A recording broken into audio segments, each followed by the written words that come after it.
भूख ना लगे फिर भी खाना विकृति है, और स्वयं भूखे रह करके आने वाले अतिथि को खिलाना ये हमारे भारत देश की संस्कृति। बताओ ये चीजें चल रही हैं?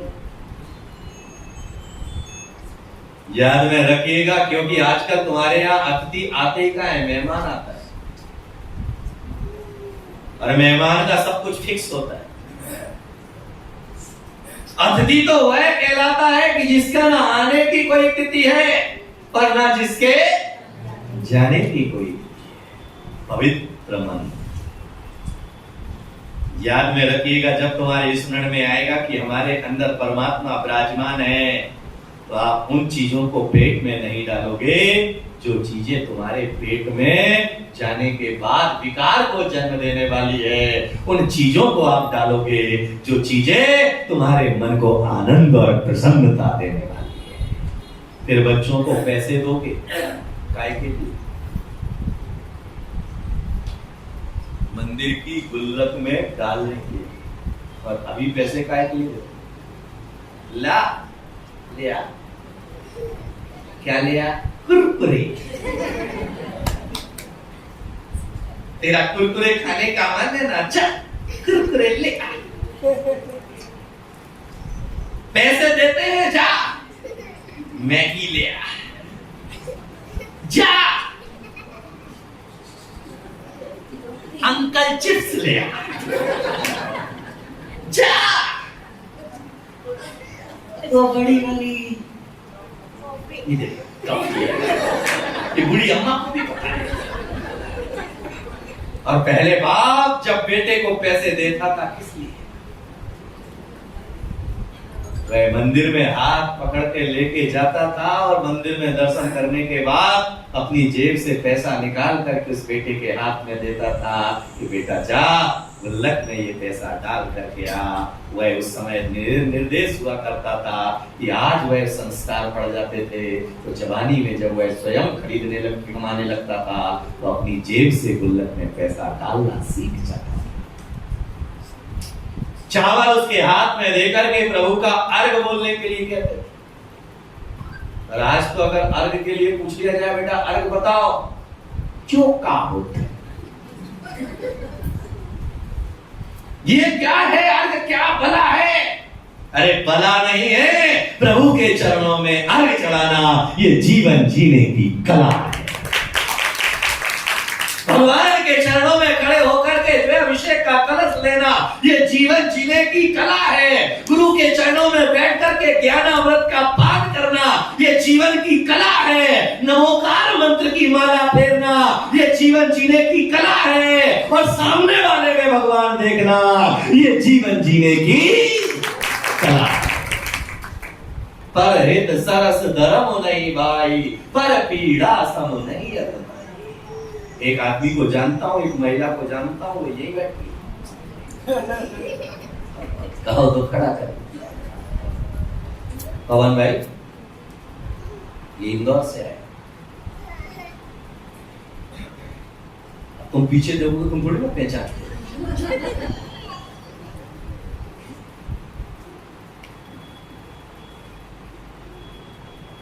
क्या बोल रहा था? भूल गया। अरे उसके पहले क्या बोल रहा था?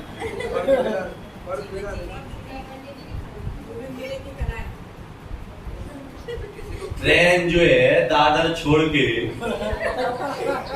मीरा रोड पहुंच गई और तुम अभी तक जो है दादर नहीं बैठी।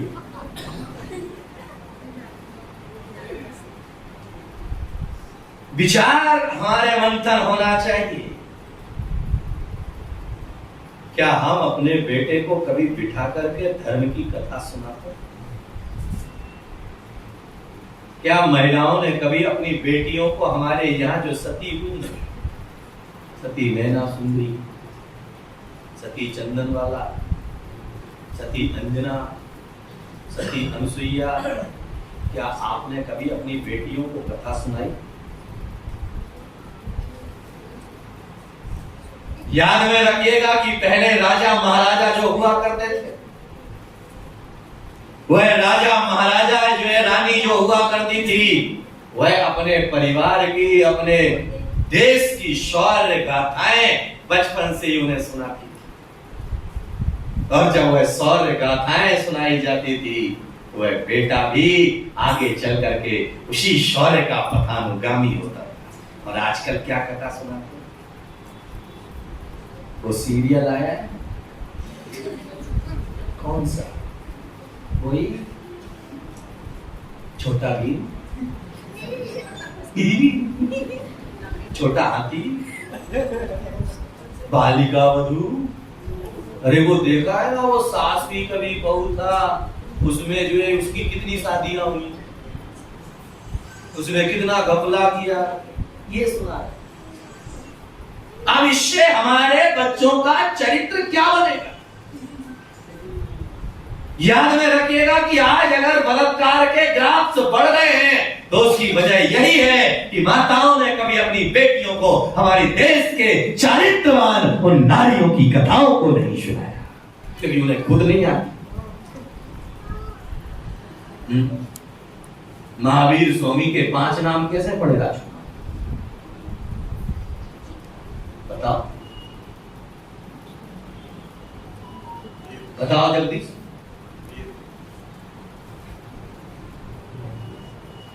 बताओ नीरज। अरे 5 पढ़े कैसे? नाम तो सबको पता है, नाम बताने में क्या जाता है? वो तो पूजा नहीं पढ़ लेते, वीर वीर सरमति नायक हो जय वर्धमान गुणधीर। याद में रखिएगा कि विचार करिएगा, क्या हमने कभी महावीर के जीवन चरित्र के बारे में बच्चों को बिठा करके समझाया? लोरी के तौर पर हमने क्या वह सुनाया? हम तो लोरी के तौर पर सुनाते हैं क्या? बेटा चंदा है तू, सूरज है तू मेरी आंखों का। अब तारा तो टूटेगा, सवाल ही तारा का तो धर्म है टूटना। लेकिन आचार्य कुंद की मां जब बच्चे को पालने में झुलाती थी तो कहती थी, बेटा सुद्धोसी बुद्धोसी निरंजनोसी। बेटा तू शुद्ध है, बुद्ध है, निरंजन है। तो इसीलिए जो है वह आचार्य कुंद बन गए। और तुम्हारा बेटा वही है रामलाल, वही है श्यामलाल, वही है कल्याणमल।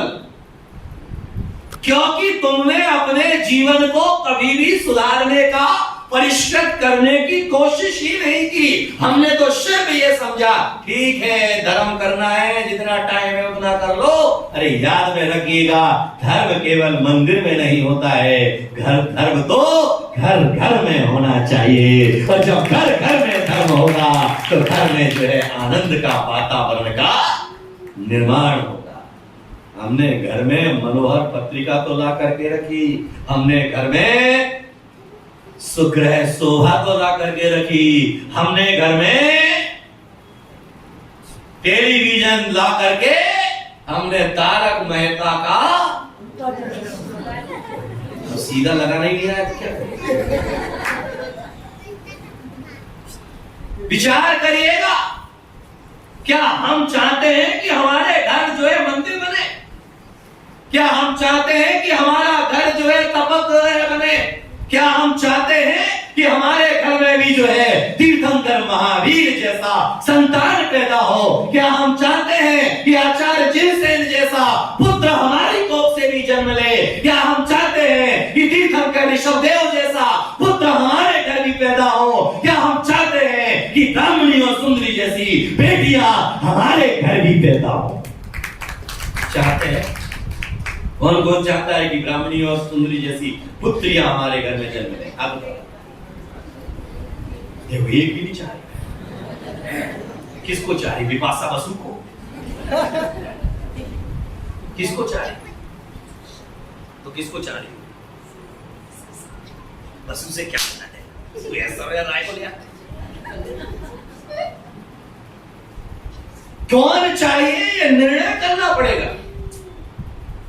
चाहते सभी हैं, लेकिन बनना नहीं चाहते। राम जैसा पुत्र पाने के लिए कौशल्या जैसी मां बनना पड़ेगा। आदिनाथ जैसा पुत्र पाने के लिए मरु देवी जैसा मां बनना पड़ेगा। महावीर जैसा पुत्र पाने के लिए त्रिशला मां बनना पड़ेगा। और प्रतीक जैसा सागर जैसा पुत्र पाने के लिए विमला देवी बनना पड़ेगा। और हम बन तो गए हैं वो रैंप पे चलने वाली ब्यूटी क्यून, क्या बोलते उसको इंग्लिश में? हाँ?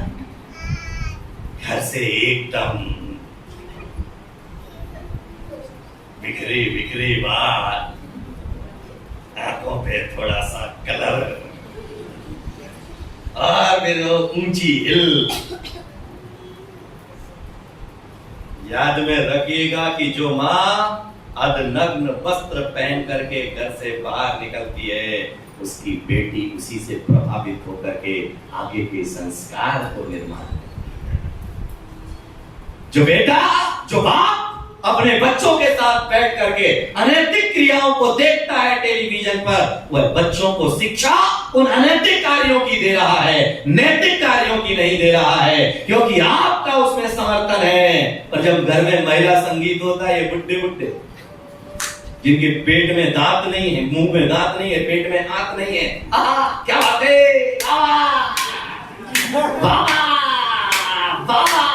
आंखें धस गई अंदर,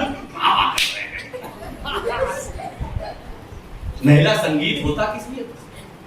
घर में हंसी खुशी का वातावरण निर्माण करने के लिए। महिलाएं आपस में बैठ करके स्वयं ढोलक बजाती थी, बन्ना बन्नी के गीत गाती थी। आजकल बन्ना बन्नी के गीत तो गए, झलक निकला आजा, एक बार आजा आजा आजा आजा आजा, खाजा खाजा खाजा खाजा खाजा। और उसमें जो है बहू नाच रही है, और ससुर जी क्या बात है, बातें खत्म। तो फिर कहती बहू हमारी इज्जत नहीं करती, कहां से करे तुम्हारी इज्जत। फिर सास कहती है कि बहू हमारी इज्जत नहीं करती। मान और मर्यादाएं तो आपने स्वयं खो दी,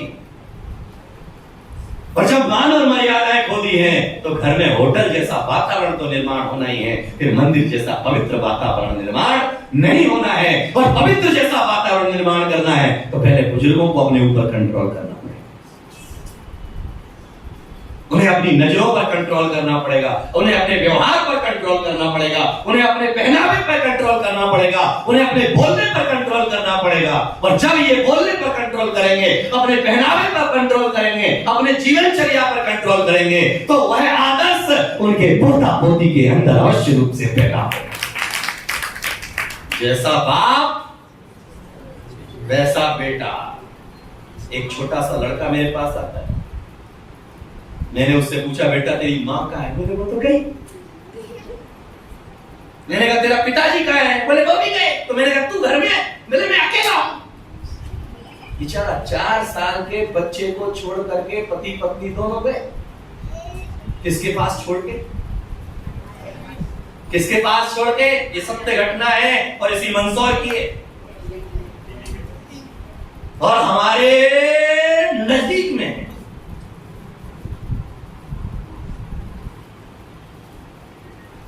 ऐसा एक घर नहीं, कई घर है। ये घर घर की कहानी बनती जा रही है आज। फिर जब बच्चा तुम्हारी सुनता नहीं है, फिर रोते। याद में रखिएगा, बचपन जिनके साथ गुजरा है बच्चों का, दुख उन्हीं के खत्म होने पर होगा, फिर तुम्हारे मरने पर उन्हें दुख नहीं होगा। इसीलिए मन को पहले पवित्र बनाओ। पवित्र बनाओगे तो पवित्र क्रियाओं में मन लगेगा, और पवित्र क्रियाओं में मन लगेगा तो जिंदगी का आस्ता आस्ता आसान हो जाएगा। आज कई लोग जो है केस लॉन्च देख रहे हैं, उनके वीडियो चालू थे, अरे याद में रखिएगा, फोटो खींचने की बनस्पत अपने दिल में हुए आचरण खींच लिया होता तो जीवन का कल्याण होता। आज हम जहां भी जाते बस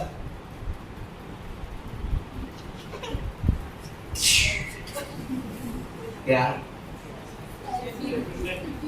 सेल्फी, तो इसीलिए तो सेल्फी के चक्कर में पड़े। विचार केवल इतना करना चाहूंगा, पवित्र विचार हमारे